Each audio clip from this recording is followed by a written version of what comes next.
How are you, Sam? I'm good, Clara. How are you? Doing quite well. Thank you for joining us over here at House of Jelly. And we're going to be talking about your career, what you're working on, and a few other things. So, welcome. Thank you. I'm happy to be here and, glad that I get a chance to speak about my life like I normally do. Wonderful. So, so let's see. Where shall we start? Let's start from the beginning. Who is? Beginning. Not all the way back, maybe, but as far as the film industry is concerned, who are you? Yeah. What do you do in the film industry, and how did you get there? Okay, so I'll start from that beginning, not 37 years ago. So I started off as an actor in Maisha Film Lab in Uganda. I'm Ugandan, so Maisha Film Lab is a program that was set up by Miranaya, who directed Monsoon Wedding, Reluctant Fundamentalist, Mississippi Masala, and all those amazing films. And so it was a training program that would every year for 3 weeks bring on directors, writers, and put them in a workshop space, and then produce 3 short films. So I came in as one of the actors on one of the films. And so that's how I started. That was 2008, August. And then 2009, I joined a writing lab for Mnet East Africa. Actually, it was multi-choice, Mnet Africa. They did a TV writers workshop. That was in 2009, March. And then this November, I joined Maisha for a screenwriting lab, but that was for film. That was a 1-week program. And from that moment, I started to write. I wrote for a TV show, sort of like a spoof of the big, what was it? The Hustle? The Real Hustle. I think there was a BBC show called The Real Hustle. Okay. And yeah, so I wrote a couple of short films. Didn't do any production then. And for the longest time, I couldn't find someone to produce my work because I wasn't confident enough in my production skills to set up the projects. And then 2017, I came to Nairobi, but while I was on my way, my friend had picked up one of my short film scripts and produced it. And I was really encouraged and inspired, and I thought, wow, this actually could work. So 2018, I produced my first short film, 10 O'Clock, which was the first script I ever wrote. So my friend produced the second script I wrote, and I produced and directed my very first short film, 10 o'clock. 10 O'Clock. So it was one of those moments for me of realization that actually this could happen. But let me just run back very quickly. 2015, we did Queen of Katwe. I worked on the crew. Queen of Katwe is a Disney film. I don't know if you heard about it. Yeah. I have a small part. Yeah, I saw you there. Your IMDb. Yes, and my wife is also in it. So I usually say my wife is the one who's in the film because she plays the wife of the coach of David Oyelowo. Yes, that is my wife. So, not his wife, your wife. Yes. So during that time, David Oyelowo told my wife, you know what, produce your own content. And that really struck me because I was like, wow, you can produce your own content? This is possible? And I know it sounds really strange and weird in 2015 when people are already doing stuff, but for someone who'd never actually produced their own film, it was a revelation. And so I started to pursue a lot of stories. We have a couple of films in development, feature films, but also TV series and maybe a documentary or 2, animation projects. So really that's where we are now. We're in that space. All right. That's where So, but initially, when you went for the actor's gig and then subsequently went on to write, did you always want to write? Did you always want it to be in the arts, specifically in film? Is that why you went? I joined the arts by accident, actually. So in 2002, December, we were in this youth camp, and I was part of well, they call them cells, but they mini fellowships that happen in homes. So one of the my friends in this particular cell I was a part of proposed, oh Sam, you can do a dance. What? All you have to do is just learn the chorus. And so I learned the chorus. It's fine. Little did I know that you had to improvise. So I'd stand there like an idiot waiting for the chorus while these guys are all like dancing away. Anyway, so I got into dance. And then I was also an actor, along the way. Performed in a couple of stage shows. I love theater. And so for me, writing was never... Actually, film was always an avenue for me to learn how to make dance films, which I'm about to get back to. It's funny enough, full circle. So for me, getting into writing was more of a means to an end. And it was my friend who said, oh, Sam, you can actually, you wrote some articles for the press, and then there was one particular one that you wrote that I think would be nice to adapt into a TV series. I'm like, oh, okay. So that's how I got into that Mnet workshop in March of 2009. I just literally looked at a sample of a script, typed out a thing, the thing just poured out of me, like 20 pages poured out of me in a night. Then I finished the final 10 the following day. And then I wrote a character Bible, and apparently it turned out to be one of the better character Bibles that they had seen of the applicants, which was interesting. Wow. I don't know if the lady just told me because she thought I'd been, flattered, which I was, but so it's all these things tended to happen by accident until I got a sense of what I really wanted to be in the industry, and then that's when I took more of a deliberate step towards producing, writing, and now directing. So you act, you direct, you produce. What else did I forget? Sorry? I write. Oh yes, you're right. Wow. Okay. How does one do all those things? Good question. So I think I might have a case of ADHD. I'm starting to discover this. Yeah, I'm really starting to discover this is a possibility. And it's not like a badge of honor or something, but there is something about me. I get easily bored, and I need something to do. And so my mind is constantly it needs constant stimulation. So I love organizing things, first of all. I love putting things together. I love projects. I love the kitchen. So that kind of works for the production side.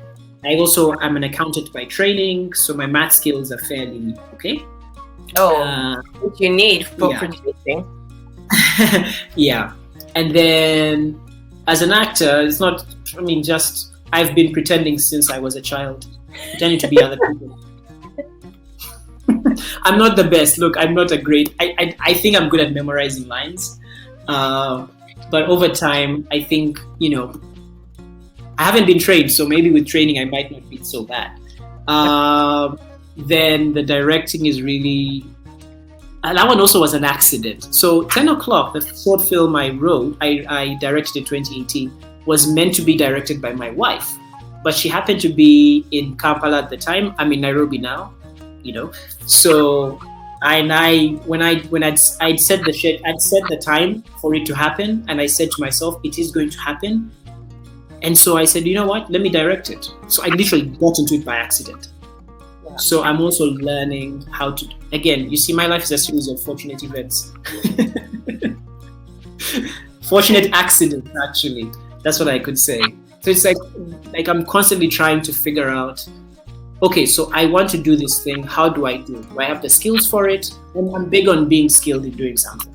Mm-hmm. And working from a place of uncertainty makes me hugely uncomfortable. Although there's a side of me that recognizes that it is necessary to take yourself out of your comfort zone and explore the unknown. So, the director's journey for me is really that. I'm exploring an unknown place. I've not been trained. So, yeah, I'm just learning from observation, from watching people's work. How do they approach things? Internet. And yeah. Internet university, right? That's the one. Right. So among all those because they are kind of like specialties in themselves, right? Each of these craft. So which one are you finding out that you're more what's the term that you like the most? I like writing and I like producing, but not at different times. So Okay. sometimes writing, sometimes I like the producing. I hate the writing when I've done like a first draft and I have to rework the draft. I hate it completely. Like, when I'm starting to write, it's like, that's exciting. It's the beginning. And then now you have to do revisions. I hate that. Hate. Because now it's almost like you're back to the uncertainty of, okay, so I thought I'd written something sensible. Now I don't think I've written anything. So now I'm starting again. Oh, do I have to start again? The producing for me is also like that in a way. At the beginning of the project, I'm excited. Like I am super inside the thing. And then now the months start to drag on and you're like, okay, so we're not making progress. So, okay, we need to do this, we need to do that. Okay, it's not moving. What can we do? And it doesn't help that I get easily bored, which is why I juggle like 3-4 projects at the same time to keep me from losing my mind. Oh, wow. Okay. Well, at least you know that about you, so then you can adjust according to how you're feeling. So that's great. Yeah. And here I see script editor also. And so you edit other people's work. Well, I've done it on a voluntary basis. So I thought, oh yeah, since I do it, I might as well. Like I look through people's work, I make propositions of changes, give feedback. Could almost call me a script reader as well. Like, again, let me just give a caveat here. So in this wonderful region of ours, I don't want to generalize as the continent, but I'll say in this wonderful region, or in my lovely country, Uganda, most of the things are done out of necessity. I got into writing, not because, that one I deliberately chose. Producing was out of necessity because no one was producing my work. I'm producing my own work, even like becoming a reader for people. I can't say that I've trained to be a writer, right? I've not gone to university for it. I've not done a 6-month course. I've literally read scripts, watched films, done like, I think at most 5 weeks of training, if I can count them. Yeah. So, and that was not even a block of time. It was like different moments. So, it's almost like you have to, you do it because you have to. Otherwise, no one's going to do it for you. Mm-hmm. And it helps that I love the things that I'm engaged in, at least. So it's not such a big deal. Yeah. And then, which brings me to my next question. So it sounds like you're in between Uganda and Kenya, and I know from observation, not because I live there, but from observation, it seems like Kenya's film industry is pretty well structured. So, from observation, right, compared to perhaps some other countries. What is your experience? How do you see the film industry, like you said, in the region, but specifically in those 2 countries? Okay, so Uganda and Kenya. Uganda hasn't. Okay, so let me just say what Kenya has that Uganda still needs to come up with. So Kenya had a program called One Fine Day Film. Yes, One Fine Day Films. What am I talking about? Yes, One Fine Day Films. And this one literally it was set up in Kenya. It was meant to be a Pan-African training program, but most of the people who got trained were Kenyan. So that was it existed for like 10 years. So you imagine every year they're training 100 filmmakers in different fields like directing, production design, assistant directing, production coordination, and all those other fields. So there is a human resource that's been trained. But let me take it way back. During colonial times, there were films being made in Kenya, Hollywood films, So there is that culture. and there's an awareness from the West that Kenya is a much more favorable location in terms of filming. I mean, Tomb Raider filmed here, Sense8 filmed here, Concept Gartner. These are not just low budget, films. These are big films, and so more training for the crew. And so we have a situation where Kenya has an inflow of a lot of international projects, and so they get a chance to work with crews that are dealing in like the latest production techniques. Uganda doesn't have that much activity, and it's understandable because of there's years of political instability probably. I don't know why. Also that we're not so great at selling ourselves as a film destination, which Kenya has done fantastically. So we still have a long way to go. And someone would argue that I'm disparaging Uganda. No, Uganda has the potential. They just need a couple of building blocks to spark the industry. And promotion is one of them. You need more crew, you need more work, more international work, or more international work for us to get to that place where we have that culture of working in an international context. Yeah. Also, Kenya has a film commission, and so there is a level of organization that still is missing in Uganda. Although Uganda is also starting to build that capability up. So, in about 5 years, Uganda, you better watch out for it. That's great. That's great. Yeah, because it seems like as I speak with people from different regions, it seems like the lack of support from the government is a huge hurdle to overcome. So they kind of just manage among themselves, and it's more like groups here and there trying to do things. Yeah. It's you're right. And to say that, Kenya does have a film commission, that is good. It helps. However, still government support is little. Actually, it's almost non-existent. They don't have a film policy that's been stamped down and followed. So there are still ways to go, and also it's more of an independent filmmaking scene, So there is activity. People making series. They're mostly documentary people, mostly TV series on like Asia Magic, East and things, and the local channels. Movies are, in terms of volume, they're not as big on volume compared with Uganda, surprisingly. Really? I know.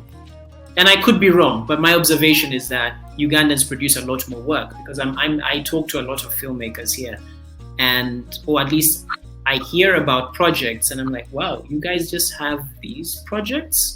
I thought you'd have like more. But then again, it's an observation, and my experience is limited, so take that with a grain of salt. However, people are willing to work generally in both countries. People want to make films, and they get excited about new projects. Oh, what are we doing? People come sometimes ask. A friend actually asked me the other day on Instagram. Said to me, "Oh, we're still waiting for that script." I said, "Hey, don't hold your breath." Because there's a willingness, to do stuff. When they hear of an exciting new thing or a project coming up, they want to audition. They want to work. They want to do this. Sam, give me a job. Or I'm asking people, guys, give me work. I want to do stuff. Yeah. So the government. Oh, sorry. No, you're right. It's basically that where you're going with the collaboration. There is collaboration to do, and the willingness to work together. That's wonderful, because contrary to that, I've heard other people who say that it's pretty much, if maybe a 10 persons group, you stick to that, and people tend not to go outside of the people they've worked with, which is limiting in some instances, because it's like you tap into the knowledge of those 10 people, then what? You're stuck doing the same thing with the same people all the time. So it's great to hear that there's willingness to share experiences and learn from one another. It's important. I think for me it's a case of, because I also have that. I won't say I'm guilty. I have that sort of thinking. You work with a certain group of people and they understand how you think and how you work. And I think it's not necessarily a bad thing. I actually think it does have its advantages in that you kind of grow together. So you're not, and you also grow, first of all, not just grow together in terms of skill, but also experiences. It's easier to work with people you like or that you can talk to. I honestly, filmmaking is tough. Actually, any creative endeavor that involves other humans is difficult. If you have a second human in the process, it's exponentially harder. Every other human increases the difficulty exponentially. Mm-hmm. So if you have people you're with on that journey that you do not enjoy working with, it is hard. And I know people will say, I don't have to like you to work with you. I have to like you to work with you, because I'm going to say things, and if you don't get where I'm coming from, no. And I need you to be comfortable telling me, Sam, I know you said this thing, but it doesn't work. And this is why. And we will understand each other and respect each other. Mm-hmm. But also, it's hard to trust people as well, because someone will tell you, they'll sell themselves. People are good at selling themselves. I can do X, Y, Z. I just told you I'm a script editor. I'm not the best script editor, but I've told you I am, which I can do. But if you want the best, you want someone to recommend Sam to you, someone you know who knows someone who's worked in that context and can vouch for me. It's the same with investors. It's the same everywhere in the world. Relationships are important, and without those relationships, breaking into an industry is difficult. I will not lie. You need the grace of God and a huge amount of luck to break into an industry to the level where you're constantly working, you're constantly accessing opportunities and the like. That's good to know. Yeah, thank you for that. So now let's talk about financing, because we've touched up on the fact that governments, let's stick to the region, that maybe there's not as much support from the government. So how do projects get funded? In startup parlance, they call it bootstrapping. You're basically cobbling together coin 1, 2, 3, 4. You have people who like you, who say, okay, Sam, I'll give you something, I'll cover your transport, I'll do this. There are instances where you have the rich uncle who will put in some money. More often than not, it's say Sam wants to make a film, he invests in the film, he borrows money, or he steals it from somewhere, or he has it from a salary, and then he invests that. I'll give you my experience. What happened was, I had $500, right? And I needed to make this short film, 10 o'clock, over 2 days. And I needed to pay for food, transport, and gear. That's all I could afford. And I did not pay the crew, which is why it's important to like the people and people who like you, because then they buy into the vision. And I couldn't pay the cast, right? Okay. So that's one way of financing. Collaboration where people defer. In fact, it's not even deferring your pay. It's literally, I'm working for free because I like you, or because I like your project. For credit, yeah. Yeah, I mean, even credit is, like, to be honest, like, the people I work with rarely mention to me the credit thing, because it's almost like, that's like, so I'm working for you, obviously you need to give me credit, duh. The only thing they will do is, if they don't want the credit, they will say. Okay. But it is expected. It's literally an unwritten rule. Like, I worked on the thing, you have to credit me. Absolutely. In fact, one person who worked with us for a bit and could not stay on, she was shocked that I was giving her credit, and I was like, but you worked. Even though you worked for a portion, you did do the work. Mm-hmm. So that's the thing. The other way people finance is they go to like an Mnet. Mnet is like a channel, a broadcaster. A multi-choice is basically the broadcaster that runs Mnet. Okay. And then pay TV, satellite TV, and so they commission shows, TV shows mostly, and so you get work like that. You present your project, you invest in your own pilot, you present it to them, and they give you money. Okay. And then some people work in a job and then invest that money into the film. So there are different ways. It's very hard to get money to produce your own film. It's really hard. Like it's unbelievably hard. And the government doesn't put money. It's only during COVID when the Kenya Film Commission got money from the government to disburse for film projects. So that's the only time I've heard them giving money. Oh, wow. Okay. So when hang on. They did give me money to produce a proof of concept for my feature film. So let me not. They do that once. Yeah, they do. Kenya Film. Conversations with my mother? No. Kahawa Black. So Kahawa Black is another film we're working on. That's in development hell. Okay. All right. So when one passes the stage of actually producing the film and there's a product being the film, how is the distribution landscape over there? So you mentioned Mnet, you can sell your product there, but as far as perhaps if it's not a TV show, if it's a feature, how is it structured? The distribution on the distribution end, cinemas and what else? Some people who have money opt for the cinema. I think it's a silly move, and I don't mean it because it's not. I don't mean that it's silly to put your film in the cinema. I went to watch a wonderful documentary yesterday called Softy, but we were 3 people in the cinema, right? No. Well, I'm going to screen Softy on the 4th of December. Fantastic. How is doing it? Fantastic project, and so I watched in the cinema. There were 3 people, me and a couple, so that don't count as 1. So oh, wow. it was fantastic. I like being in the cinema by myself also, so it's great. I was hoping I'd be in the cinema alone, but hey, these 2 people showed up. There you go.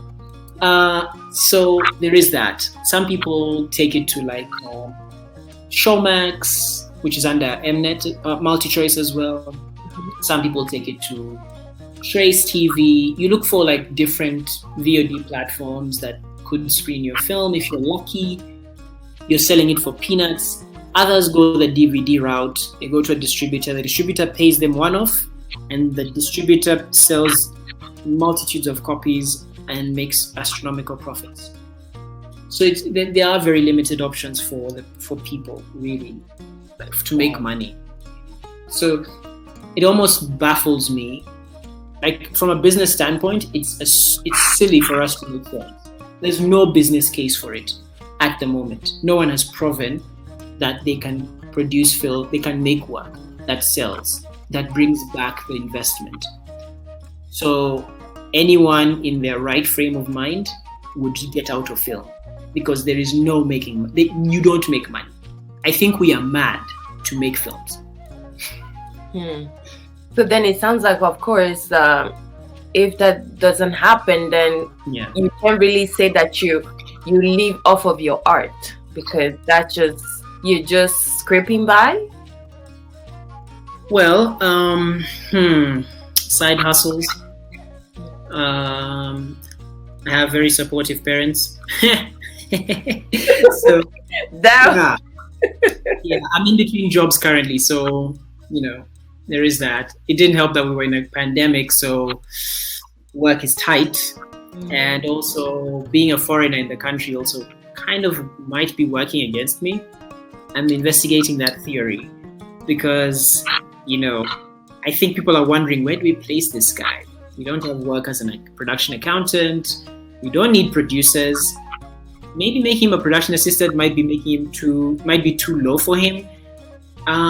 So then the decision making is hard. And then there's also the situation that the people I work with usually are employed by other people. So, those people don't know me that well, who probably don't know me. So again, the whole thing about people hiring people that they know, it's not a bad thing. I'm not saying it's it's a bad thing. I'm just saying that, it's tough. People find ways to do other things as well on the side. Some people make jewelry, some people work in normal jobs. Yeah. You have to do what you have to do, right? Anything to make money. Yes, indeed. So, which brings me to we were talking about distribution, and you touched up on the VOD platform. So you've ventured into entrepreneurship yourself. Yeah. Tell us about madness. Like, who is this? I think I like to torture myself. I've accepted the fact that I like torturing myself. Well, okay. I'll take that from you. But tell us a bit about Kiasi TV. What's the platform about? So Kiasi TV is basically being developed as a multi-format streaming platform. Okay. And it's meant to help people of African descent globally access short-form Afrocentric content. And that's audio content. We're looking at podcasts, audiobooks, audio series, narrated stories, and video content, which is a short film series, documentaries. Yeah, so that's what we're developing. And then what we want to do is add an element of social interaction. So have a social platform. So the way I explain it to people is like TikTok married YouTube and Instagram TV. Oh, and Instagram. Okay. Really. So there's user-generated content and professionally generated content.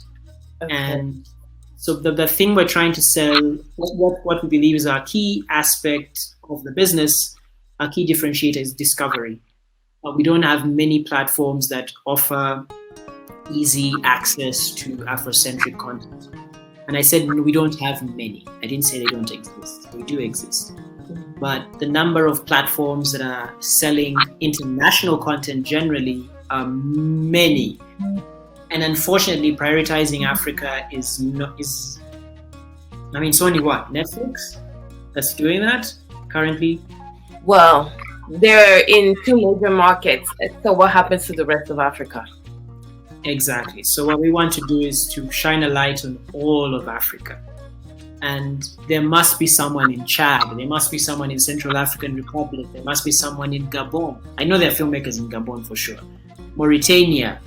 Like, there are people all over Africa making content on their phones, making short films, making documentaries, making podcasts, audiobooks. Like, this content exists, but because we don't have access to it, and no one's making an effort to access it, then it can't be seen or listened to. And I know it's a grand vision. It sounds like a grand vision, 54 countries, getting content from all of them.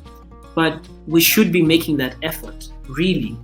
If we're saying that we're digital, Africa is not a country. I can't be in Uganda and say, oh, I'm a citizen of the world and I know more about Argentina and Canada than I do about my neighbor DRC, or South Sudan.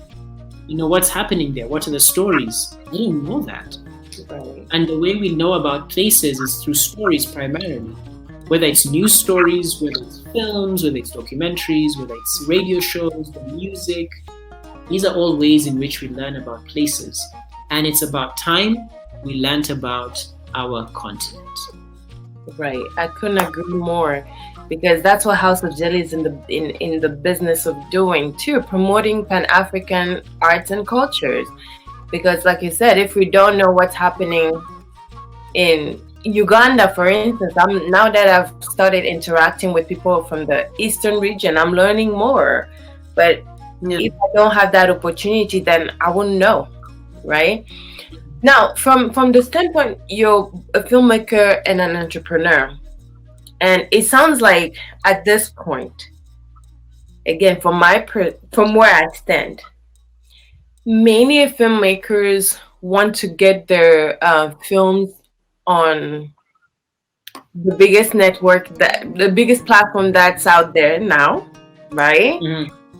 So how does an African-owned platform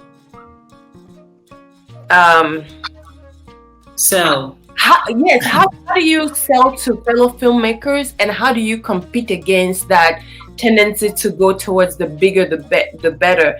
If they may not get paid well over there, I don't know. I'm not saying anything. I'm not making any assumptions.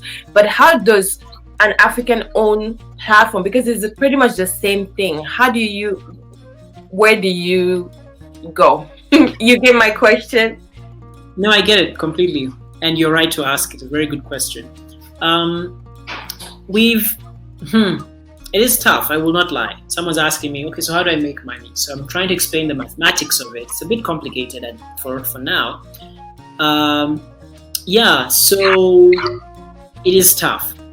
But what I would say to someone like that, and I would speak as a filmmaker and say, look, you want to take your thing to Netflix. Fantastic. Do you understand what it takes to put a film on Netflix? Netflix requires certain type of footage, 4K, and it needs to be shot with specific cameras. Number one, 90% of the films made on the continent don't meet that standard. That's true. Number two, you need to put closed captions. You need that costs money. Do people have this money? They focus on making the film. They're not thinking about that. Three, you're making your like the amount of documents that you need just to get them to see your shit, sorry for my French, is incredible. Yeah. Like, it's a lot. And filmmakers don't think like that. I am lucky, and I'll say I'm lucky, that I enjoy admin. No, I don't enjoy it, but I can do it, right? Okay. I can put together documents, I can write to people, I can write emails, I can reach out to people, I can put together stuff, I can create a DCP, I can create like press kits and things like that, I can create posters. All this I had to learn by myself. Yeah. Which filmmakers are not inclined to doing these things.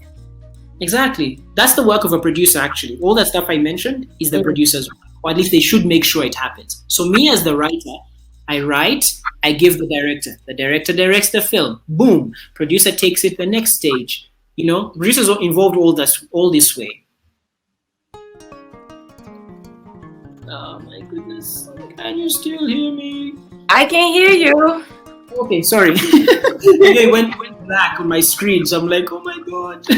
Anyway, so we don't. Again, they don't have producers. Like, we have what we call production managers, mostly, that call themselves producers. So they're good at getting the film made. If you're lucky, they'll get it through the edit. If you're very lucky, they will take it through to submissions to festivals and things. Okay. They're not there from the beginning. They're only there from production until it's done. Now, what people do not tell filmmakers is that you should think about all these things from the moment you say you're going to make this film. You need to think about where you're putting it, who are you working with, not just shooting the film. You need post-production. You need to sign all those agreements. You need releases from every single person. You need the release from the director. You need a release from the actors, the crew.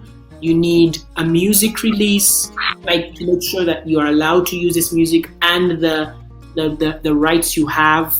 Yeah. All this stuff. Amazon will not touch you. Netflix will not touch you without these things in place. You need a press kit, you need an EPK, you need a trailer, you need posters, you need production stills, you need behind the scenes material, you need all this stuff. People don't know that. Like, they don't. And I don't blame them, because that's the producer's work, to be able to think about that. We had to learn this step by step. Submitting to festivals, they need that stuff. A lot of that stuff they need. You get?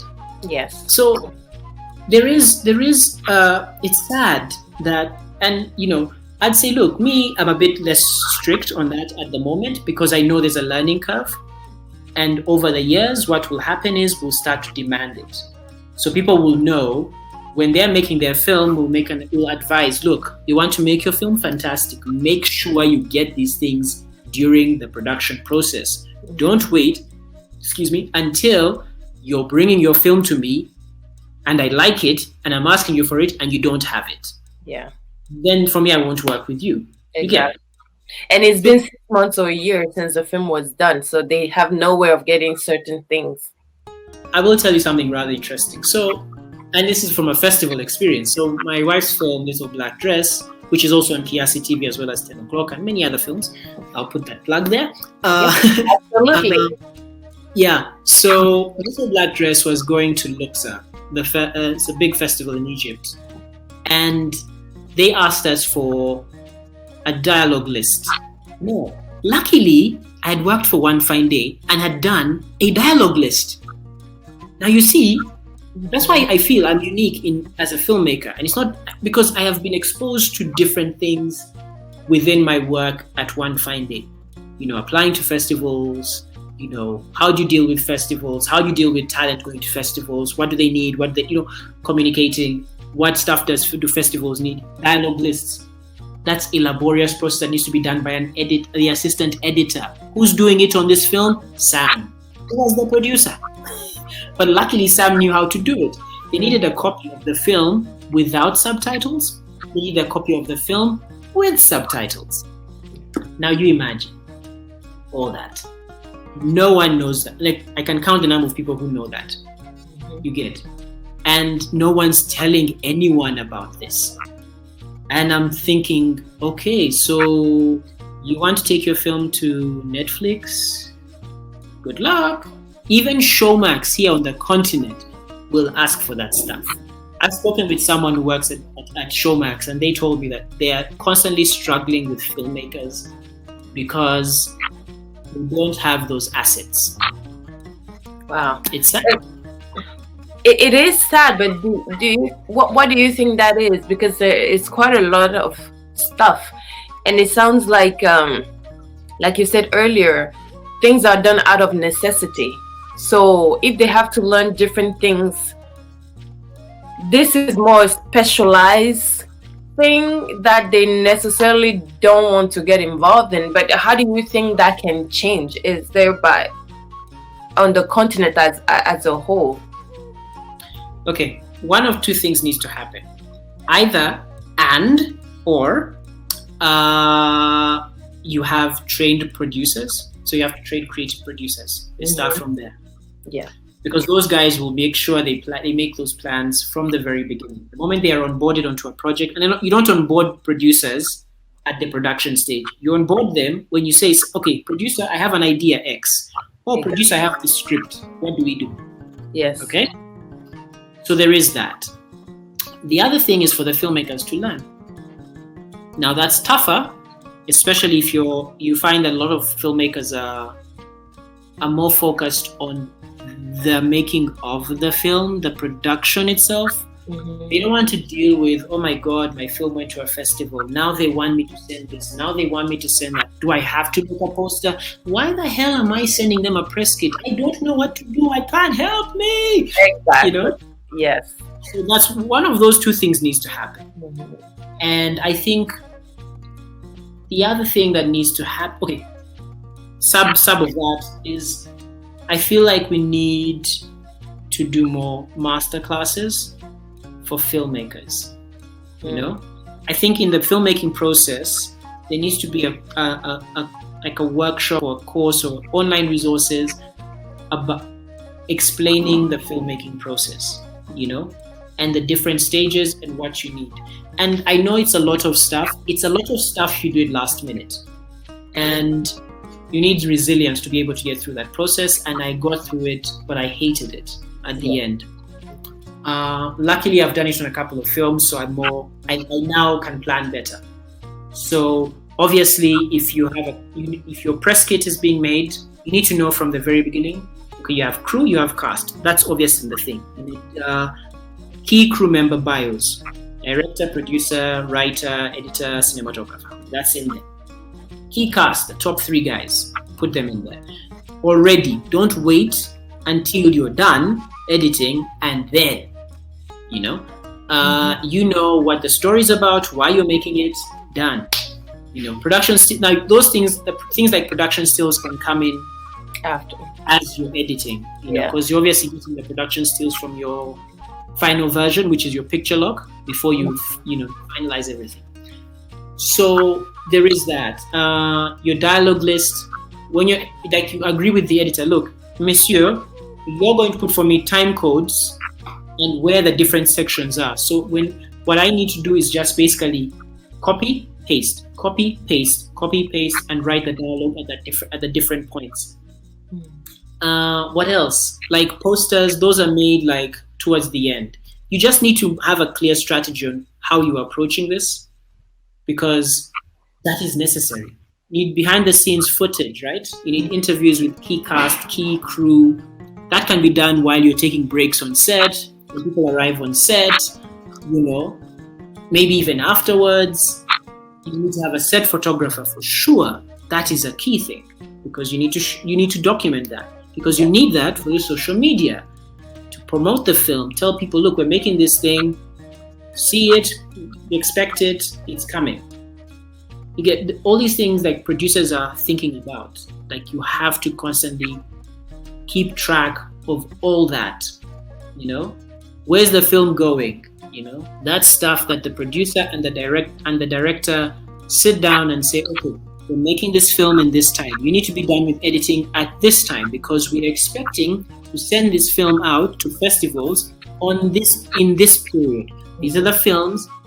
I literally had to even come up with a list of festivals that I wanted my film to go to. I put in deadlines, I put in amounts, I put in whether it's an Oscar qualifying festival or not, websites, So then I prioritize those that cost money. I don't necessarily spend a lot of it. Those that are free but are key, I write to them. Can you give me a waiver code? Yes. Send your film? No, they can't. All this is stuff. And the reason why I did it is because I enjoy that. Like it's fun. It's exciting for me. But then someone gets paid to do that. I had to pay a festival agency to promote my first short film, which I literally did not even produce. And I paid them tons of money and they didn't do much work. Yeah. And I literally could have produced 2 other films with the money I paid them. So, lesson learned. Exactly. Then my second film, 10 o'clock, I had to do it myself. And I was more fulfilled because I learned so much about what festivals require. I set up profiles on Film Freeway, Without a Box, which has since closed, Fest Home, Short Film Depot. Like all these are things I had to learn by myself. But it sounds like you're ready to... I'm sorry. No, it sounds like you're ready to teach a masterclass. I'd love to, like my experience of filmmaking. We did one recently where we're talking about marketing your short film, and we spoke briefly about it. But I think it would be nice to do one where now we're describing, okay, so you want to make a film. This is what you need to pay attention to. Yeah. Because it's also important, what kind of story are you telling? And which are the places that would take that story? Who is the audience for that film? It's like every film is a startup, to be honest. Yes. I applaud filmmakers because they are perennial entrepreneurs. They don't even know it, but they are. Each of them is mad every time they make a film, because it could go wrong.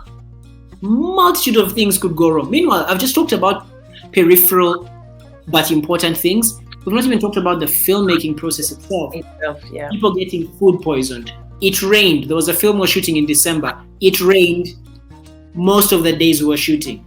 Luckily, we were indoor. But getting to set was a challenge. You have to maneuver with that, around that. The camera broke, or someone got injured on set, or some actor does not want to talk to the director because the director said something really nasty to them the day before, but the director did not mean that. So you have to deal with a lot. Yeah. Wow. And I just described running a company. Yeah, basically. I mean, that's what it is. A film is it's a startup. I agree with you 100%. Yeah. All right, Sam. Well, it was great talking to you, and we could be here for hours because it's so interesting, dissecting the different parts of the filmmaking process and everything. So, where do you envision the film industry on the continent in general, but your region in particular? Let's say in 5 years. 2025, or let's say 2026, because now we're done with 2020 really. Pretty. But yeah, I mean, just to keep it even, let's just keep it rounded. Let's say 2025. I see a much more structured sector, and here's how I see it. With the proliferation of digital, adoption of content on people watching stuff online. People making content, there's a democratization, but also people's skill levels are growing.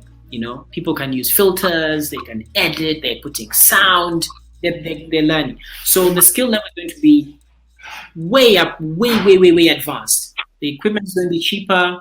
People are going to learn production techniques that are rivaling those of big sets. Even more collaboration, and not just national collaboration, but cross-border collaborations.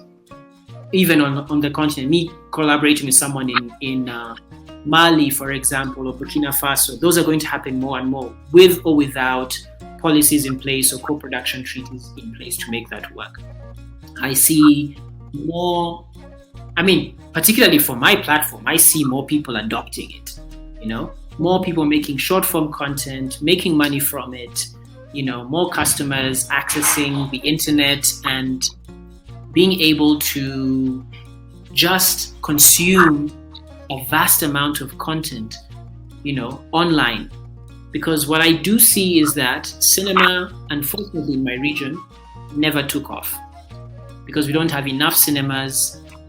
And when I say cinemas, I mean theaters, the four walls. Yeah. It didn't take off because, it's not something that was promoted consistently over the decades. Secondly, it's always been looked at as a thing for the rich. So there is that you need to inculcate that into people's minds. And even though people say, go watch Kenyan films, go support Ugandan films, I'm like, look guys, this is not how people consume work. They weren't consuming like that.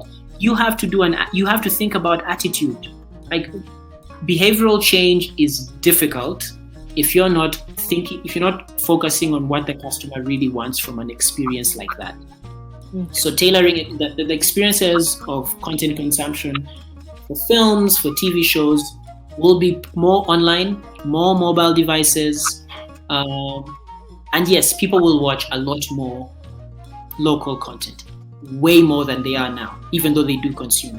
In fact, I do believe that we will have so much more. In fact, that it will tip the balance. Like there'll be more people watching more local content than international content, because it will be at a higher level, and people will have adopted it. Right, yeah. Great.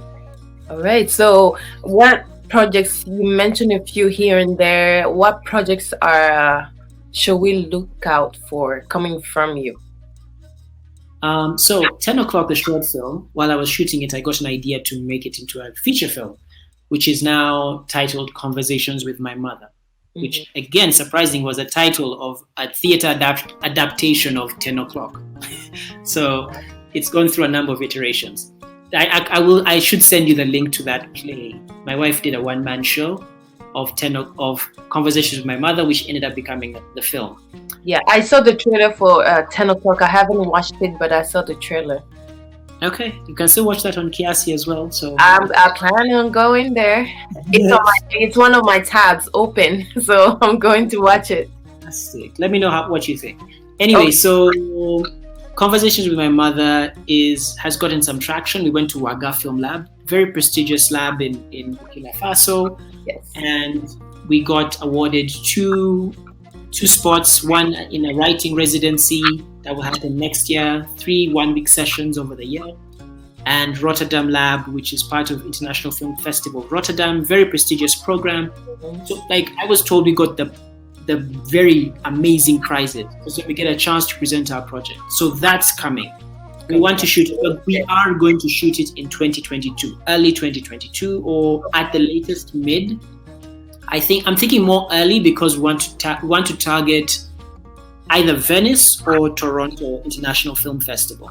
Okay. So again, remember the thing about strategy? We're thinking, we have to think about that. Kahawa Black, which if you put it in English, it's black coffee. Kahawa is coffee. So that's a feature film we've been working on since 2016. It's gotten a bit of traction, but it has stalled. So we think maybe we make conversations, get a bit of portfolio under us, and then onboard other people, other collaborators to work with us on Kahawa Black. So that will come up probably in about 3 years.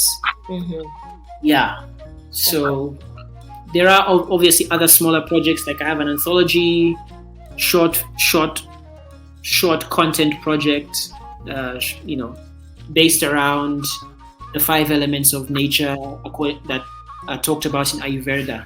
So, hello. Okay. Yeah. Project's called Gaia. So Mother Earth. Yeah. So it's going to be taking place in all the 5 main East African countries. So we have a short fiction film in Kenya, dance film in Tanzania. Remember what I said about coming full circle with dance? A documentary in Uganda, a music video in Rwanda, and an animation project in Burundi. Oh, wonderful. Yeah, so they can be consumed as individual elements, but they will be, if you put them together, you could watch them as one full film, because they're all going to have threads that link them. I mean, the whole 5 elements of nature links them, but they'll be the way they'll be placed in the full thing will almost be like moving from one thing, linking to another, to another, to another, to another. Oh, wonderful. We look forward to it. So tell the people again where to find you online. So I am on Instagram, Tebandeke Lutaya. So I will send you, so you can put the show notes. Yes. Sam Tebandeke on Facebook. On Twitter, I am Sam Luta. Okay. Yes, that is really me. And the platform? The platform is Kiasi TV.vhx.tv. We are in the process of putting together funding to develop a more tailored platform for us, because currently we're on a different platform that doesn't allow us to put audio products and also take on multiple payment platforms like mobile money, which is very critical in Africa. Yes. So we are looking to build a platform for that.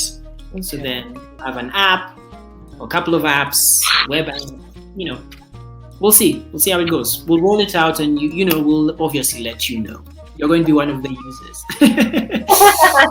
Yes, thank you so much, Sam. I look forward to watching the films and talking more. And who knows, you're always welcome here at House of Jelly, and it's always a pleasure.